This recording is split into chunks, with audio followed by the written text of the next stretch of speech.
Bismillahirrahmanirrahim.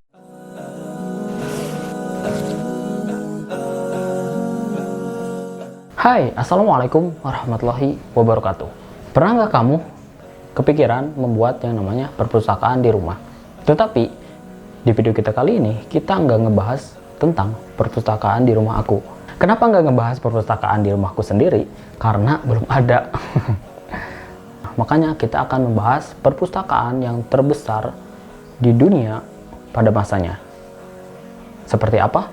Oke, welcome to Jejak.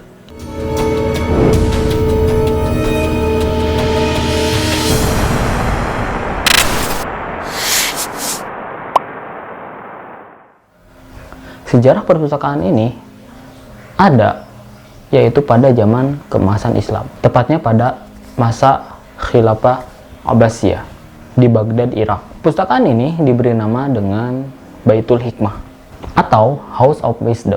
Selain perpustakaan ini dikumpulkannya buku dari seluruh dunia, perpustakaan ini juga sekaligus memiliki lembaga penerjemahan dan pusat penelitian yang menjadikan Baghdad sebagai pusat intelektualitas dan keilmuan. Bahkan banyak sekali melahirkan ilmuwan yang terkenal, baik dari Kristen, Persia, maupun Islam sendiri.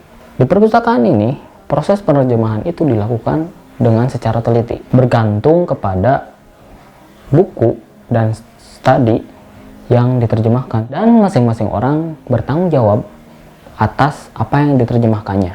Seperti halnya karya teknik dan matematika diawasi oleh Abu Ja'far bin Musa bin Shakir dan keluarganya. Nah, setelah penerjemahan itu selesai, maka buku tersebut disalin, lalu kemudian diberi sampul dan dikasih hiasan, lalu kemudian dikatalogkan.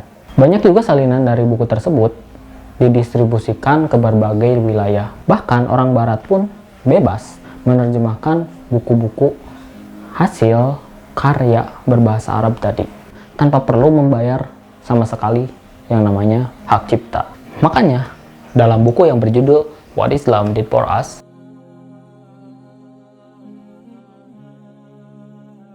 menekankan perlunya Barat mengakui bahwa mereka mewarisi sains Yunani dan lain-lain atas jasa para ilmuwan Muslim. Namun perbedaan ilmuwan Barat dan ilmuwan Muslim adalah ilmuwan Muslim yaitu ketika mempelajari ilmu, yaitu untuk mendekatkan kepada Sang Pencipta. Sedangkan Barat yaitu sebaliknya. Dari perpustakaan Baitul Hikmah ini kita mengenal yang namanya Al-Kindi yang mengadaptasi filsafat Yunani berdasarkan Islam. Aktivitas penerjemahan dan pengkajian atas filsafat merupakan bagian dari perjalanannya untuk mencapai kematangan intelektual hingga mampu melahirkan karya original dari metafisika, etika, logika, dan psikologi hingga ilmu pengobatan farmakologi, matematika, astrologi, dan optik. Juga meliputi geologi, kaca, meteorologi, dan gempa bumi. Ia juga sangat menghargai yang namanya matematika. Bagi Al-Kindi, matematika adalah mukadimah dari ilmu filsafat. Dan jika diruntut secara mendalam, banyak banget ilmuwan Islam yang mewariskan ilmu pengetahuan dan ilmu bagi kita semua.